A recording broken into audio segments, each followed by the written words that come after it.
The widow of slain Army Sergeant LaDavid Johnson spoke out for the first time yesterday on ABC's Good Morning America, telling anchor George Stephanopoulos about the condolence calls she received from Donald Trump the day her husband's body was brought back to Florida last week. Here is some of that exclusive interview.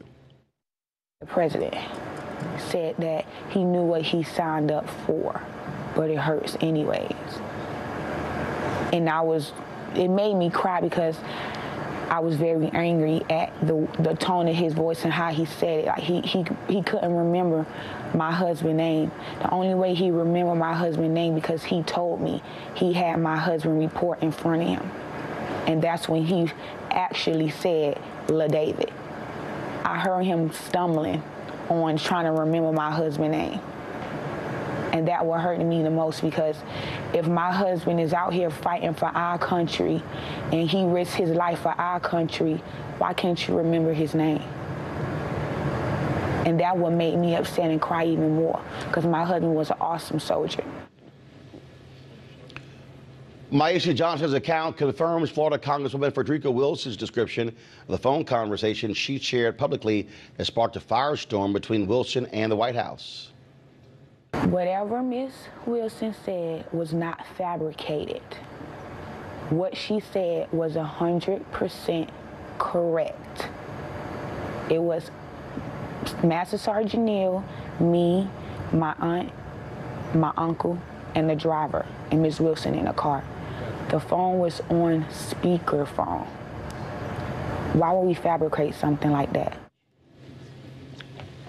But Trump again contradicted their account yesterday, tweeting, "I had a very respectful conversation with the widow of Sergeant LaDavid Johnson and spoke his name from the beginning without hesitation." Johnson is expecting their third child in January, wants answers from the military, including why her husband was left behind after the ambush in Niger on October 4th that killed Johnson and 3 others. When they came to my house, they just told me that it was a massive gunfire, and my husband, as of October 4th, was missing. They didn't know his whereabouts. They didn't know where he was or where to find him. And a couple of days later is when they told me that he went from missing to killed in action.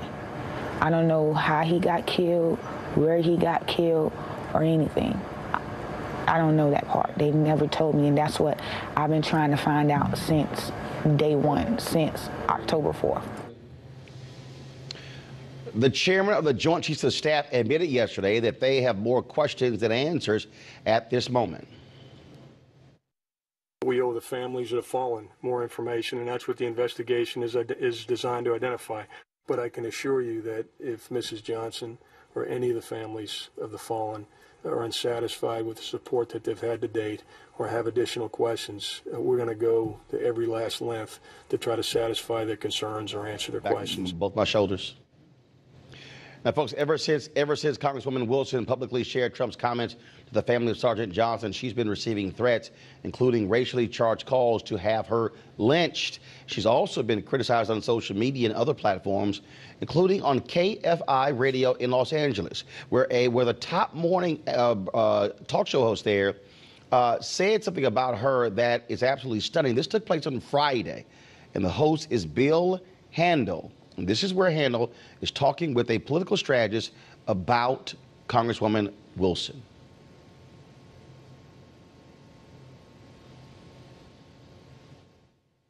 It was a Democratic congresswoman, by the way, the same congresswoman who refused to attend Trump's inauguration.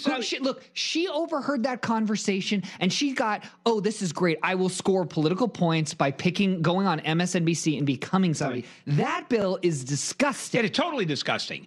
And I'm far more upset with her because that is a cheap what in the affectation. world? It's just, she's a cheap, sleazy Democrat whore is what she is. Okay. Oh, no, excuse me. I'm being too generous to her. I would say she's a sleazy politician. But yeah, I would add the word whore. And there's a few other words I can throw in there, but I want to stay working here. Now, of course, social media went crazy yesterday when this was actually publicized by journalist Jasmyne Cannick. Now, Handel addressed the issue again, but did not apologize and instead qualified what he says he should have called Congresswoman Wilson. In reference to me calling Representative Wilson a whore, what I should have done is said media whore. That's it. And just for the record, incidentally, let me tell you who I've called a whore. Bill Clinton. Certainly Gloria Allred I've called a media whore. I've called myself a whore in making fun of how many commercials I do. I simply bandy that word around. Now, it turns out that Representative Wilson is black and a black woman, and some reference is made to me talking about the fact that she's, well, I didn't mention she was black. It never occurred to me that it was a race issue. She's a representative, a congresswoman who wears these stupid-ass cowboy hats for whatever point, nothing political, simply, I guess, to make her point, so she can be seen a whole lot, which makes her a media, well, I don't even want to get into that. But anyway, I just wanted to put that on the record, okay? Joining us via Skype from L.A. is Jasmyne Cannick, the journalist who actually uncovered that particular audio. So Jasmyne, here's what's interesting. First of all, you have Handel with explanation, and you listen to him trashing the hat that she's wearing. First of all, anybody with a brain who can Google will realize that Congresswoman Wilson wears that's her traditional hat she's worn for years as signature hat as a part of remembering her late grandmother. But so you got Handel, who's pretty stupid about that. But then again, I don't hear him trashing David Clark, who wears his big cowboy hat whenever he's on television. So how is this playing in Los Angeles? And what is KFI saying about him calling the Congresswoman a whore? Well, I'll take the latter first. KFI is saying nothing as of right now. So it'll be really interesting to see what happens over the next couple of days, given everything that's happened with Jemele Hill, what has happened with that station in the past. Remember, Roland, this is the same station where two of their hosts called Whitney Houston shortly after she passed away a crack hoe, and they were suspended for a week for making that comment. I think that when you can disagree with Representative Wilson all you want. Look, I'm a listener of the Bill Handel shows. I understand. I sometimes understand his idiotic humor, but when you have to resort to like personal name calling, that's absolutely ridiculous. And then when you get called on it, when you double down on it and then insult the woman again, look, if you don't like Representative Wilson, there are a million words in the English vocabulary you can choose to use to describe her. But using that word is inflammatory. It defames her, and it is also hurtful. You know, black women are under attack everywhere. He says he didn't think about the fact that she was black.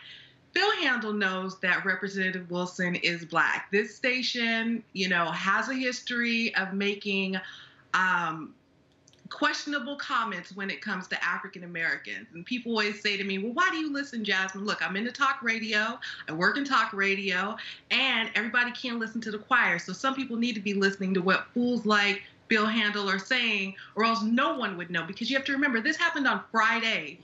No one said anything until yesterday. Right. So, and I know I'm not the only listener of the Bill Handel show. So are we expecting there'll be protests? Are we expecting folks to speak out further on this? You know, hopefully people will. You know, I hope people take the time to listen to the audio, reach out to the station, let them know how they feel. I feel as a journalist, I've done my part, right? So I've brought it to the people, and it's up to the people to figure out, are we going to stand for this? Is this something that we want to deal with? Is this someone that we want to have on the air in Politically Correct America 2017? Is this appropriate? Had he made those comments about one of the women making allegations against Harvey Weinstein, do you think he would still be on the air today? Probably not. So Jasmine, we saw The women of the Congressional Black Caucus released a letter a couple of days ago demanding an apology from John Kelly. Have you heard the white women in Congress step up, Democrats or Republicans, and blast Handel? Have you heard Senator Dianne Feinstein? Have you heard Senator Kamala Harris, them specifically call out Handel for his comments about a fellow woman in Congress? No, I haven't, and that's very troubling. I know I sent out a tweet yesterday saying that I'm going to need my white women allies to jump on this. Tom Perez, with obviously the chairman of the DNC, did put out a one-sentence statement. But I think that, again, how many black women are registered Democrats in this country? Every woman should be insulted by what Bill Handel said. We can't only get insulted, and the world can't only stop when white women are insulted. When black women are insulted, everyone needs to act accordingly. So all of the folks that you mentioned and everyone else should have something to say about this. All right, Jasmyne Cannick, surely appreciate it. Thanks a lot for bringing this to our attention. Thank you. Let's go to our panel there in D.C. Tiffany Lofton, civil and labor union organizer; George Farrell, founder of the conservative Black PAC and author of Success is Colorblind; and Dr. Avis Jones-DeWeaver, leadership strategist and author of How Exceptional Black Women Lead. What we're seeing, Avis, we're seeing these attacks on black women. Congresswoman Maxine Waters yesterday made a comment about how Donald Trump has this affinity for attacking women and minorities. Absolutely, and we've seen a long line of this administration, everyone from April Ryan to Congresswoman Waters herself, and now to Congresswoman Wilson. It is a habitual thing and that's just the tip of the iceberg, quite frankly. It's a habitual thing that this administration attacks with vehemence, with lies, and with personal insults black women. And it's something that not just other black women and other women should be held should be mad about or do something about. Quite frankly, I would like to see a statement from the full Congressional Black Caucus. I would like to see black men stand up for black women and say this is not right and we will not stand for it, and we demand an apology. And for this particular incident, we demand that this man gets fired and gets taken off of that radio show.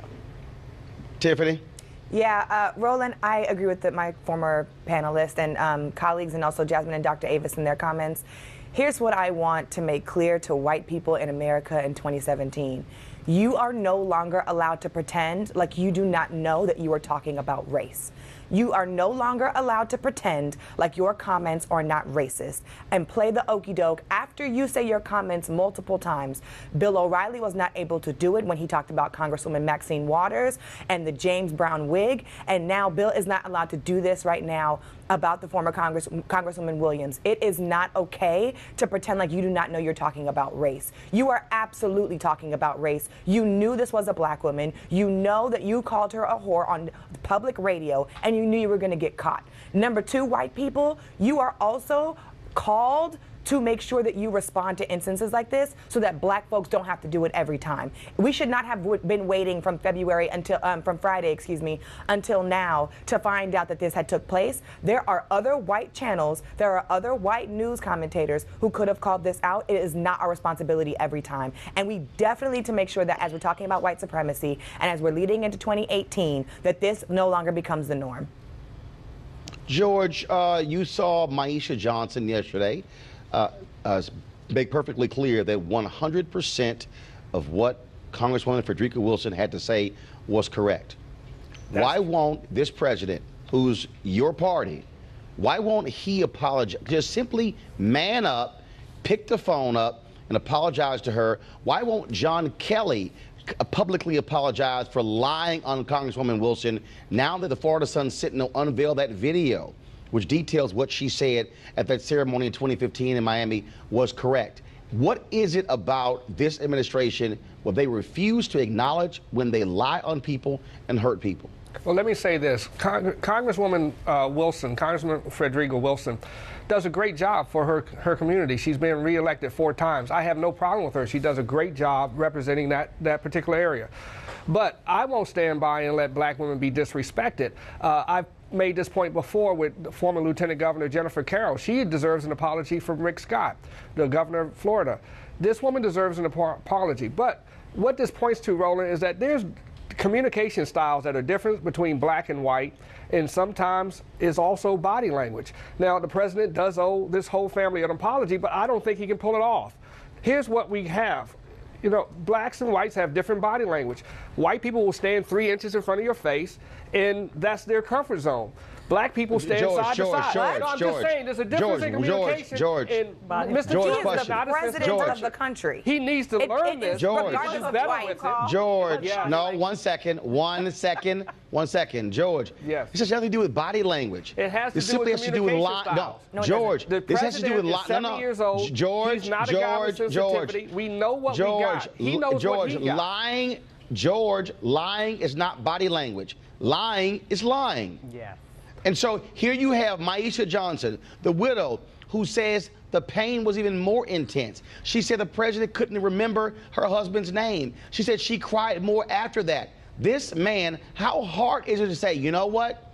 Pick the phone up and say, Mrs. Johnson, if I made you cry even further, my apologies, but he won't do it. Why can't John Kelly say, you know what, Congresswoman Wilson?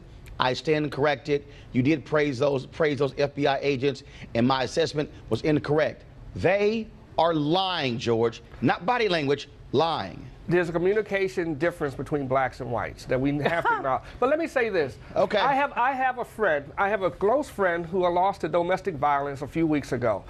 Her father's my best friend. And I still have difficulty having a conversation with him. I love him to death. He's my best friend, Tony.